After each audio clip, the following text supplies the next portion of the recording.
So students, आज अपन discuss कर रहे हैं next unit ICU, intensive care unit, या फिर बोलते हैं इसको सीसीयू, क्रिटिकल केयर यूनिट। तो आईसीयू और सीसीयू एक ऐसी यूनिट होती है जिसको डिज़ाइन किया जाता है क्रिटिकली इल पेशेंट्स या एक्चुअली इल पेशेंट्स के लिए, और वहाँ पे उनको स्पेशल नीड्स या स्पेशल सर्विसेज प्रोवाइड की जाती है, जिसके अंदर उसका डिटेल्ड ऑब्जर्वेशन किया जाता है, मॉनिटरिंग की जाती है, और नर्सिंग सर्विसेज और ट्रीटमेंट प्रोवाइड किया जाता है। मीन्स आईसीयू एक ऐसी यूनिट है जो जिसके अंदर स्पेशल सर्विसेज प्रोवाइड की जाती है उन पेशेंट्स को जिनकी कंडीशन लाइफ थ्रेटनिंग हो बट पोटेंशियली रिकवरेबल डिजीज़ हो। मीन्स जैसे एमआई कंडीशन है, सीवियर अस्थमा है, सीओपीडी है, एंजाइना पेक्टोरिस है, रेनल फेलियर कंडीशन है, या फिर कोई भी पेप्टिक अल्सर, गैस्ट्रिक अल्सर, जिसके अंदर पेशेंट्स की कंडीशन लाइफ थ्रेटनिंग है लेकिन वो डिजीज़ रिकवरेबल है, तो उन पेशेंट्स को अपन वहाँ पे स्पेशल सर्विसेज प्रोवाइड की जाती है, जिसके अंदर पेशेंट्स का डिटेल ऑब्जर्वेशन करते हैं सबसे पहले, यानी प्रॉपर असेसमेंट करते हैं, देन उसकी प्रॉपर मॉनिटरिंग करते हैं, और उसी के बेस पे उसको नर्सिंग सर्विसेज और ट्रीटमेंट प्रोवाइड किया जाता है। देन अपन लेते हैं definition critical care. Critical care is term used to describe as the care of patient who are extremely ill and whose clinical condition is unstable or potentially unstable। Means critical care क्या होती है? Critical care means ऐसी care जिसको अपन extremely इल patients या फिर उन patients को provide करते हैं जिनकी क्लिनिकल कंडीशन अनस्टेबल है या फिर पोटेंशियली अनस्टेबल है। देन लेते हैं definition critical care nursing. Critical care nursing refers to those comprehensive, specialized, and individualized nursing care services which are rendered to patients with life-threatening conditions and their families. The serious nature of illness of these patients considered to be extremely ill। तो critical care nursing क्या होती है?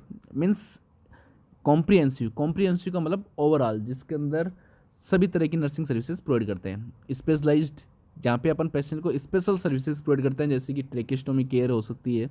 Then individualised, तो यहाँ पे हर patients को अलग से नर्स है वो सर्विसेज प्रोवाइड करती है, इंडिविजुअलाइज सर्विसेज प्रोवाइड करती है, यानी यहाँ पे जो पेशेंट और नर्सेज रेशियो होता है 1:1 होता है, तो उसके अकॉर्डिंग अपन इंडिविजुअलाइज नर्सिंग केयर प्रोवाइड करते हैं।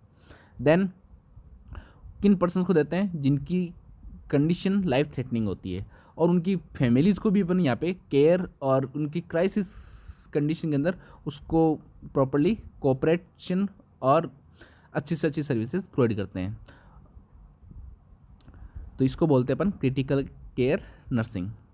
अब आते हैं इसका गोल। क्रिटिकल केयर नर्सिंग के गोल क्या होते हैं?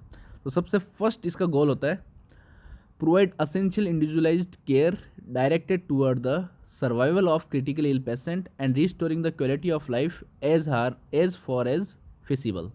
मीन्स यहाँ पे अपन पेशेंट्स को इंडिविजुअलाइज्ड केयर प्रोवाइड करते हैं जो कि डिपेंड करता है क्रिटिकल इल पेशेंट्स की सर्वाइवल रेट पे, और इसके अंदर अपन पेशेंट की जो क्वालिटी ऑफ लाइफ है उसको भी रीस्टोर करते हैं जहाँ तक होती है उतने लेवल तक।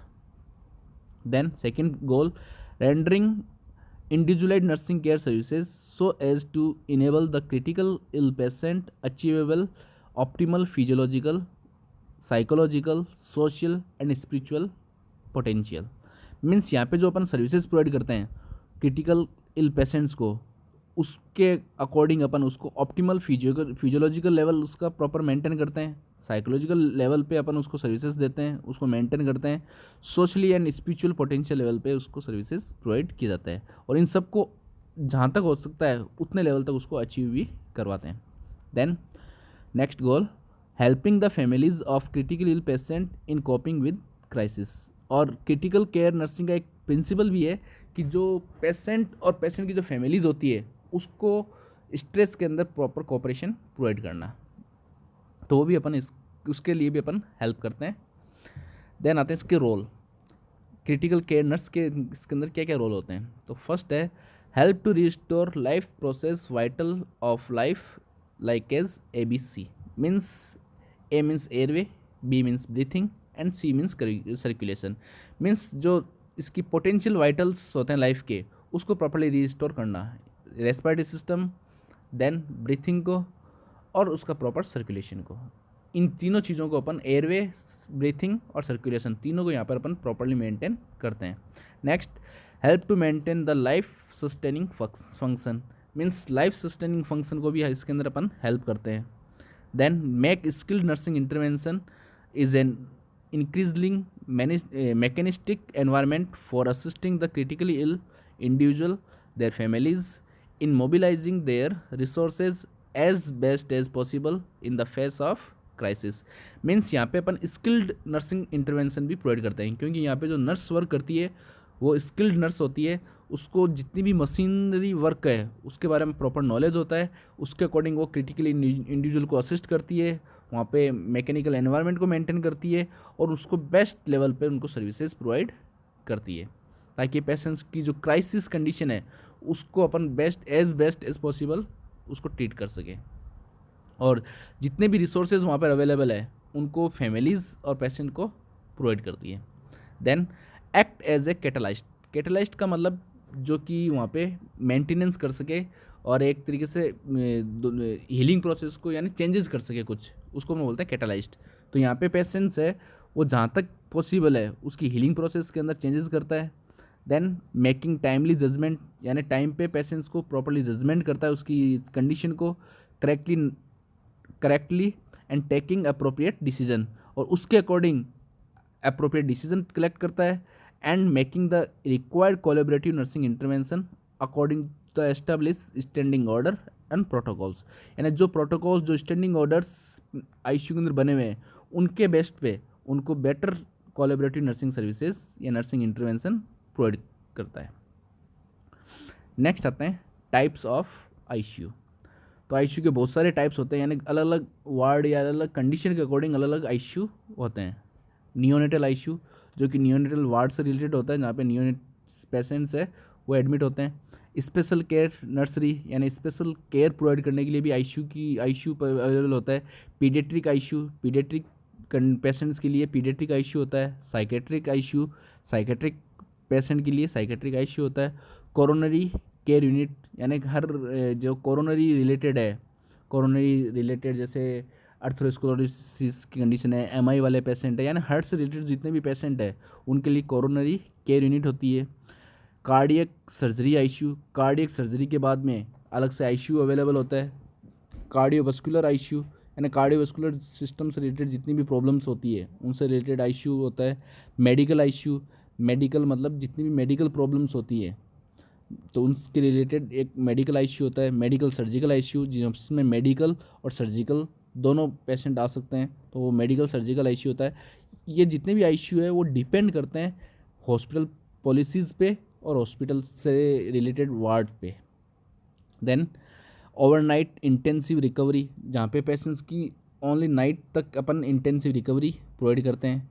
न्यूरो साइंस या न्यूरो ट्रॉमा आईसीयू, यानी नर्वस सिस्टम से रिलेटेड आईसीयू होता है जिसके अंदर न्यूरो ट्रॉमा वाले पेशेंट आते हैं, जैसे कि सर्वाइकल रीजन के अंदर कोई ट्रॉमा है, ब्रेन ट्रॉमा है, स्पाइनल कॉर्ड ट्रॉमा है, तो वो रिलेटेड आईसीयू इसके अंदर पेशेंट आ सकते हैं. बर्न आईसीयू, बर्न से related surgical ICU, trauma ICU, shock trauma, trauma neuro, critical care ICU, respiratory ICU and geriatric. Geriatric का मतलब ओल्ड एज से रिलेटेड. तो ये अलग अलग टाइप्स के आईसीयू होते हैं. देन आते हैं अपन प्रिंसिपल पे. तो इसके अंदर लगभग 6 प्रिंसिपल दिए हुए हैं जिसको अपन क्रिटिकल केयर नर्सिंग के अंदर फॉलो करते हैं और इन्हीं के बेस पे अपन वहाँ पे सर्विसेज प्रोवाइड करते हैं. तो सबसे पहले होता है एंटीसिपेशन. एंटीसिपेशन बोल सकते हैं या फिर इसके अंदर इसको बोल सकते हैं proper participation. One has to recognise the high risk patient and anticipate the requirement complication and be prepare to meet any emergency unit is properly organized in which all necessary equipments and supplies are mandatory for the smooth running of the unit. Means यहाँ पे patient का, then वहाँ पे available resources का, then nursing staff का anticipation होना ज़रूरी है ताकि उसकी जो हाई रिस्क पेशेंट है उसको वहाँ पे अपन अच्छी से अच्छी सर्विसेज प्रोवाइड कर सके. तो यहाँ पे जितने भी है वहाँ पे रिक्वायर कॉम्प्लिकेशंस का एंटिसिपेट होना ज़रूरी है, यानी जितने भी कॉम्प्लिकेशन है उसको प्रॉपर्ली अपन को आइडेंटिफाई करना है. देन उसके अकॉर्डिंग अपन को इमरजेंसी यूनिट प्रिपेयर करनी है और जितने भी नेसेसरी इक्विपमेंट्स है, सप्लाइज़ है, वो अपन को स्मूथ रनिंग के अंदर इसके अंदर प्रोवाइड करनी है. यानी सब चीज़ों का वहाँ पर एंटिसिपेशन होना ज़रूरी है. Early detection and prompt treatment means जितनी भी डिजीज कंडीशंस है या फिर कॉम्प्लिकेशंस है उसको अपन को अर्ली डिटेक्ट करना है और उसके अकॉर्डिंग अपन को प्रॉपरली एक्शन लेना है। वो सबसे मेन प्रिंसिपल होता है आईसीयू का। तो prognosis of the patient depend on the early detection of variations and prompt and appropriate action to prevent and combat complications. Means ICU के अंदर एडमिट होने वाले पेशेंट्स को प्रॉपरली मॉनिटरिंग करनी है, प्रॉपरली एग्जामिनेशन करना है, ताकि अपन उसके अंदर अवेलेबल कॉम्प्लिकेशंस या डिजीज़ को अर्ली डिटेक्ट कर सके और उसके according upon prompt and appropriate action collect कर सके, ताकि अपन उससे होने वाले कॉम्प्लिकेशंस से प्रिवेंट कर सके। तो इसके अंदर मेन चीज़ आती है monitoring of cardiac respiratory failure of prime importance is assessment, यानी इस पर सबसे मेन अपन फोकस देते हैं जो अपने वाइटल्स ऑर्गन होते हैं। देन आता है कोलैबोरेटिव पार्टिसिपेट मीन्स आईसीयू के अंदर जितने भी मेंबर्स वर्क करते हैं उन सब का कोलैबोरेटिव पार्टिसिपेशन होना ज़रूरी है, तभी अपन वहाँ पे अच्छी से अच्छी सर्विसेज प्रोवाइड कर सकते हैं। तो आईसीयू के अंदर अलग अलग स्टाफ आता है, नर्सिंग है, डॉक्टर है, देन यहाँ पे जो हेल्थ वर्कर्स आते हैं वो आ जाते हैं। आईसीयू के अंदर जो सीनियर नर्स होती है वो आ जाती है। आईसीयू का 4th क्लास आ जाता है, वार्ड बॉय वगैरह आ जाते हैं।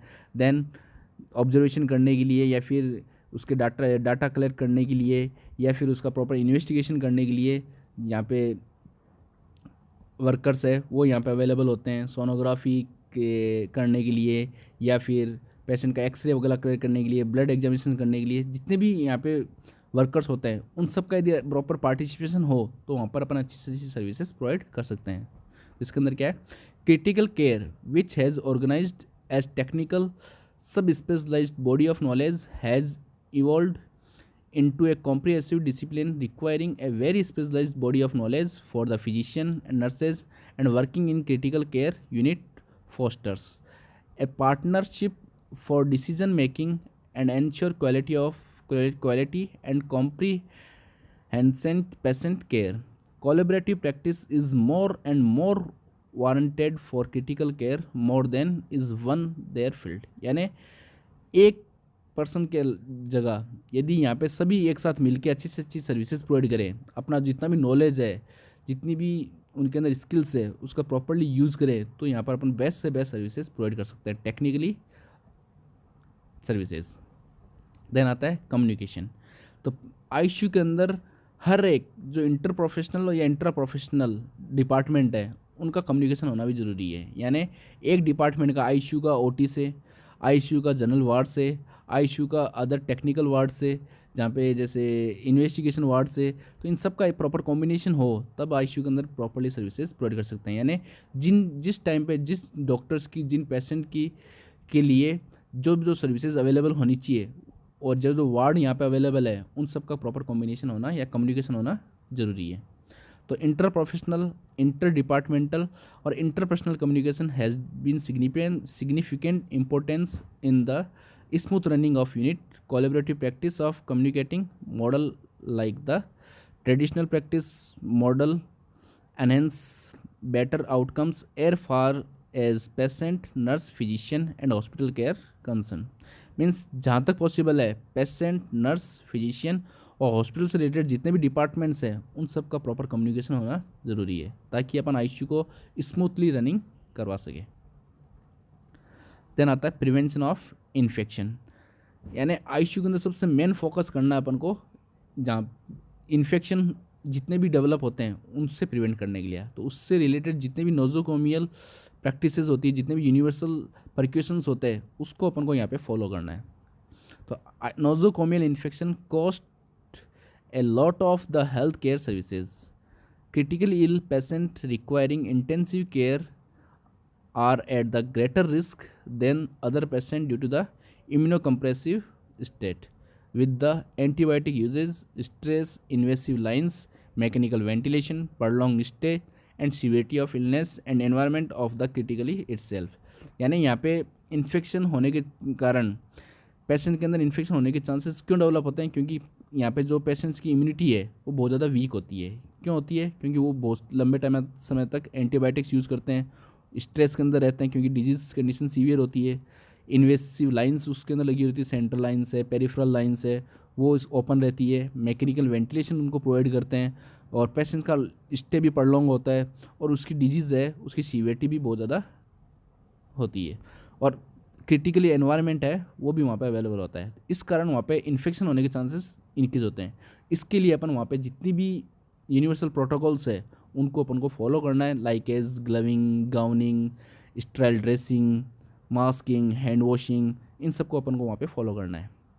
देन आता है crisis intervention of stress reduction. Means यहाँ पे आईसीयू के अंदर सबसे फर्स्ट पेशेंट आते हैं जो क्रिटिकली इल होते हैं, उस कारण वहाँ पे क्राइसिस सबसे ज़्यादा डेवलप होता है। तो उसके रिलेटेड अपन को इंटरवेंशन डेवलप करना है, और वहाँ पे डेवलप होने वाले स्ट्रेस को भी अपन को रिड्यूस करना है, पेशेंट के अंदर, नर्सेज के अंदर, एंड पेशेंट्स के रिलेटिव्स के अंदर। तो इसके अंदर क्या होगा, partnership are formulated during crisis, bonds between nurses, patient and families are stronger during hospitalisation. As patient advocates, nurse assist the patient to express fear and identify their grieving patterns and provide answers for possible coping.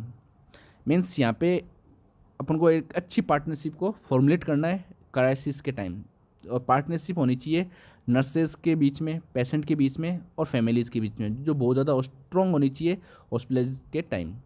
और उसी के according, यानी एक advocate के according, patient के advocate के according nurses को patient के फियर को एक्सप्रेस करवाना है, और उसके अकॉर्डिंग उसको सॉल्यूशन प्रोवाइड करने हैं, ना सिर्फ पेशेंट को, देन पेशेंट की फैमिलीज़ को, ताकि अपन आईसीयू के अंदर प्रॉपर मेंटेनेंस कर सकें।